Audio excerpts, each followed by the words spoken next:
No matter what you believe, whether this is a balloon, an alien, a plane, or a bird. Were they, I guess, human or non-human biologics? Non-human, and that was the assessment of people with direct knowledge on the program I talked to that are currently still on the program.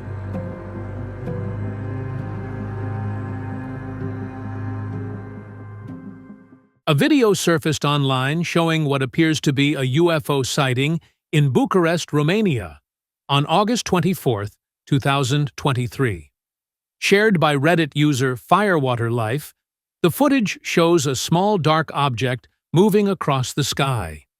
According to the original poster, the object seemed to change its shape while in motion, raising questions about whether it was a conventional aircraft, a drone, or something else entirely. The sky appears mostly clear in the video, making the object's movement easier to track. Although it's too far to clearly identify, there are no visible wings, lights, or typical flight patterns you'd expect from commercial aircraft. The clip was later reposted by the YouTube channel UFO SECTIONFIVETWO, where it gained attention from viewers interested in unexplained aerial phenomena. While some viewers believe it's strong evidence of something unusual, others argue it could just be a balloon or some kind of optical trick. So the question is, are we alone in the universe? Well, we are not. Human beings have believed this idea for a long time, yet real evidence has been scarce. From individual reports and video footage to leaked images supposedly from NASA, nearly every attempt to prove the existence of aliens has been dismissed. But now, the U.S. Congress is finally releasing detailed information about multiple eyewitness reports of alien encounters in the country.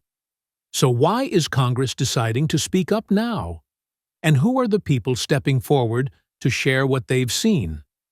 Could this finally answer the long-standing question of whether aliens are living among us? In this video, we'll break down why the U.S. Congress has decided to present evidence of non-human beings recovered from crash sites. The debate over aliens and beings from other worlds didn't begin in this century or with the U.S. government.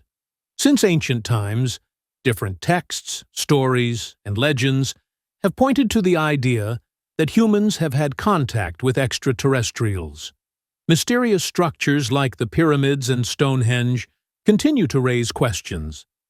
Some believe that the design and construction of these structures may not have been possible without help from non-human intelligence. But beyond these theories, there are more direct pieces of possible evidence, like the 15th century painting called The Madonna with St. Giovannino.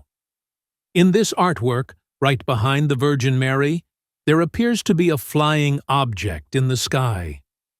A man and his dogs below seem to be staring at it.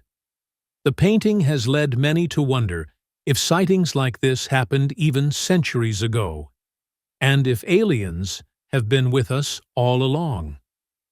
This painting isn't the only historical sign of possible alien contact. There are many other paintings and old texts from places like India that suggest a similar message. Over the years, archaeologists have also discovered what are known as out-of-place artifacts, or OOP parts.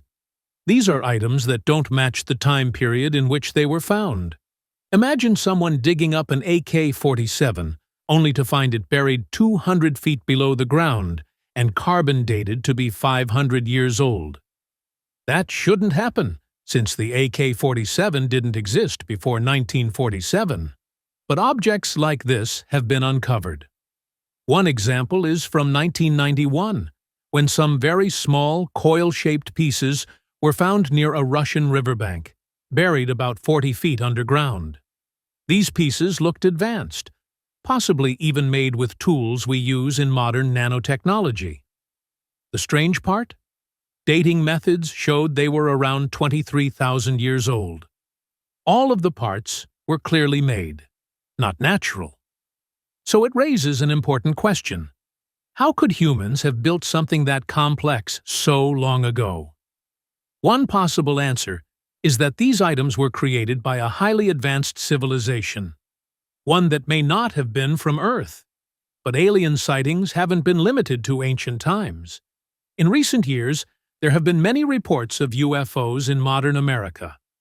Not long ago in Las Vegas, a 911 call came in claiming that green alien-like creatures had been spotted in a neighborhood. A police officer on duty even said he saw what looked like a shooting star crash in the distance. Some people nearby said they saw tall green creatures, around 8 to 9 feet high. Encounters like these aren't new. For decades, people across the U.S., from New Mexico to Florida, have claimed to witness unidentified aerial phenomena, also known as UAPs. The problem is, many of these reports end up buried or ignored by officials. That's why there's very little clear footage or proof available to the public. Evidence might exist, but much of it is kept hidden by the government. Congress revealed that, in one survey, about 68% of Americans believed that the government was keeping secrets about UAPs. Another survey showed that most people were unhappy with how the government handled these sightings. Even when doctors, scientists, or government employees came forward with their experiences, their reports were often met with silence. During a recent hearing, Congressman Tim Burchett said that lawmakers had been blocked many times in their search for answers. He also said the issue had been weighing on the country for a long time. According to him, many people, including fellow members of Congress, had shared their own encounters. And more importantly, he said that he himself had seen enough to be convinced that UFOs and aliens are real. One group that often reports UAP sightings are pilots. For years, they've shared accounts of strange objects in the sky. But because they're afraid of losing their jobs, many avoid speaking publicly about what they've seen. Gordon Cooper, a pilot who flew missions like Mercury 9 and Gemini 5, is one example. In 1951, he reported seeing several UFOs of different sizes flying in formation from east to west over Europe. Then, in 1963, while flying solo, he saw a glowing green object heading toward his aircraft. It was detected on radar. He managed to avoid it, but never forgot the incident, or the one from 1951. Cooper believed these objects were from outer space and reported them to his superiors. But nothing ever came of it. His story isn't unique. Many pilots and space personnel have similar experiences. There are also rumors involving Neil Armstrong. During his Apollo mission with Buzz Aldrin, it's claimed that he sent a private message to NASA saying, "You wouldn't believe it. There are other spacecraft out here lined up on the far side of the crater's edge." Armstrong never confirmed or denied it. This kind of silence is common with UFO sightings. Some are dismissed, while others are kept from the public.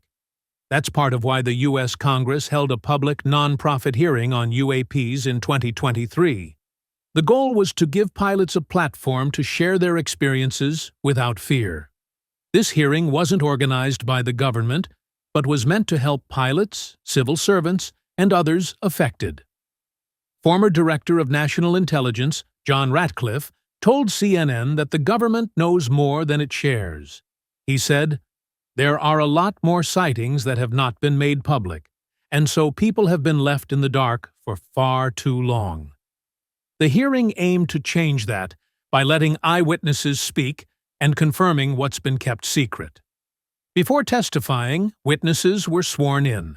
The first was Lieutenant Ryan Graves, a former U.S. Navy F-18 pilot, and now the Executive Director of Americans for Safe Aerospace.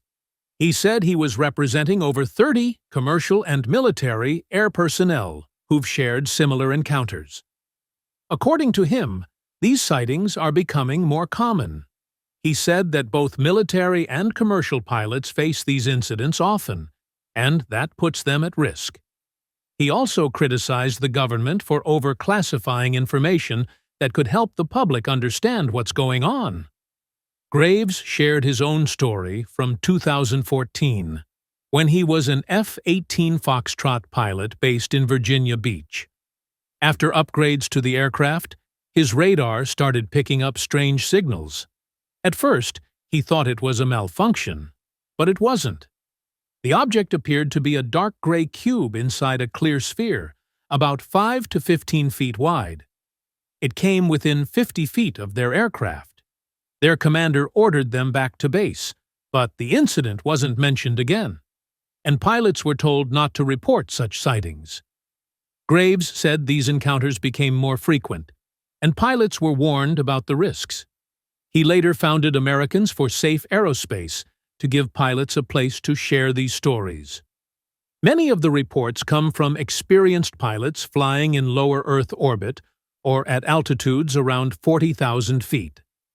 The second witness was David Grush, a former senior intelligence officer with the National Geospatial Intelligence Agency. He had worked on the UAP task force and described himself as a whistleblower. Grush said several federal intelligence members gave him reports about the government's secret handling of UAPs. Some even shared photographs and documents to support their claims. Grush also said he had been told about a UAP reverse engineering program that had been active for years. This meant the government had been trying to study and copy alien technology. However, he was never given access to the program's files. He also claimed that his decision to speak out led to backlash from officials and colleagues. Still, he hopes that his efforts will lead to more transparency. The third witness is David Fravor, a retired Navy commander. He reported an encounter with a UAP that he refers to as the Tic Tac.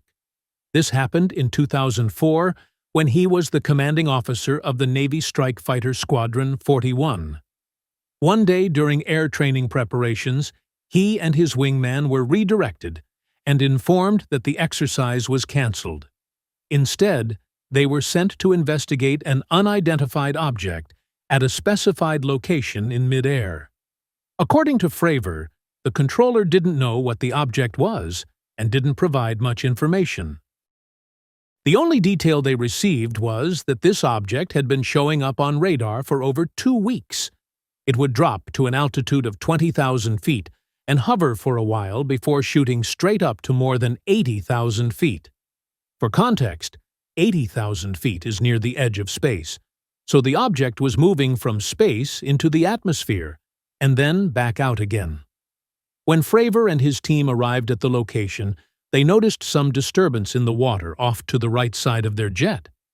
Normally, a pilot might mistake this for a mirage, but the weather was clear and sunny, so that explanation didn't fit.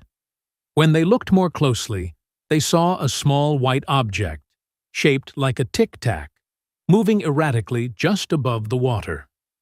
The object had no visible rotors or wings, and yet it was making sharp, quick movements. Fravor decided to approach the object. It was hovering about 12,000 feet below them. As they got closer, the object suddenly turned to face them, as if it had noticed their presence.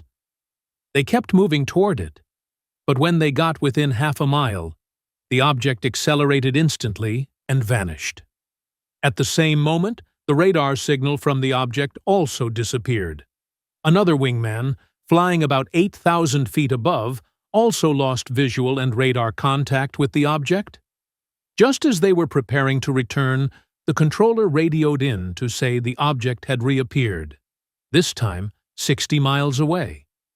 This happened less than a minute after it vanished, which means the object either moved at extremely high speed or simply disappeared and reappeared. Fravor later said that no one ever followed up on the event. Not even his own squadron mates brought it up afterward. It wasn't until 2009, 5 years later, that the incident received any attention, and even then, government officials reportedly worked to keep the files classified. After the congressional hearing, Fravor and the other 2 witnesses were questioned further.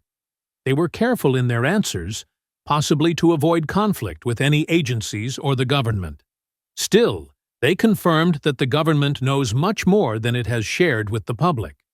This includes intelligence agencies like the CIA and FBI, but also space agencies like NASA, which have been accused of hiding information about extraterrestrial activity. Over the years, several leaked images and stories have circulated, suggesting NASA has had encounters that were never made public. One case happened in April 2016, during a mission by NASA's New Horizons spacecraft, which had just completed its flyby of Pluto. Afterward, it picked up a large, fast-moving object that appeared to be on its own path. NASA scientists named it Eron, after a Celtic god of death. This object stood out from the usual rock and ice bodies in that part of space. It looked more solid and was spinning much faster than expected. Scientists believed that, under normal conditions, this level of rotation should have torn the object apart or knocked it out of its orbit. Some started to suspect that it was generating its own gravity. To investigate further, NASA steered the New Horizons probe toward the object. But as it got close, the probe started malfunctioning. All sensors went offline, and communication was lost. It seemed like something didn't want the probe to study the object. However, once the probe was pulled away, everything went back to normal. All systems were restored, as if nothing had happened. This event led some to believe that the Eron might not have been a natural object, but rather a spacecraft or probe from an advanced alien civilization. If so, the question remains, what was it doing there? Was it observing Earth or something else? The truth is, aliens have likely been coming to Earth for a long time, and there have been times when they seemed to crash. According to eyewitness Mr. Grush, the government even recovered biological remains from one of those crash sites. The interesting part is that these remains were not human. They were alien. This suggests that these beings didn't survive the crash after landing on Earth. Just to point out, similar information came out back in January 2023, when a Pentagon whistleblower revealed that the government had secretly been collecting extraterrestrial aircraft for research while keeping it hidden from the public. Even though there's no physical proof yet, the fact that both stories match makes them hard to ignore. Many of the leaked alien sightings and images have reportedly come from NASA's own records, though it's unlikely NASA would step forward to speak in front of Congress. Fortunately, a few brave witnesses have chosen to speak out publicly, sharing what they know even though it puts them at risk. So far, this has been a positive step for both the U.S. and the rest of the world, as Congress plans to continue holding more hearings in the coming weeks to investigate what's really happening with aliens and unidentified aerial phenomena. The real challenge now may be getting reliable witnesses to come forward like these men did. That's because being a whistleblower comes with serious risks. One of the witnesses, when asked about this, quietly admitted that he and his family had received threats. Still, he's willing to speak out because he believes people deserve the truth. The concern now is that more potential witnesses might stay silent out of fear of retaliation or losing their jobs. That's why many of the whistleblowers who've provided important details about alien encounters have done so in secret, never showing their faces or revealing their identities. These anonymous reports are usually brushed off by the government as false or conspiracy-based. This is exactly why Congress has stepped in to treat the issue with more seriousness. They are now calling on respected individuals with strong reputations, people who can't easily be dismissed or ignored. It looks like this is just the beginning, and the three men who have spoken so far are only a small part of a much larger group of Americans who say they've seen aliens and UAPs. If these efforts continue, we may finally start getting real answers about the alien question and what these unidentified objects really are. Thanks for watching, and we will see you in the next video.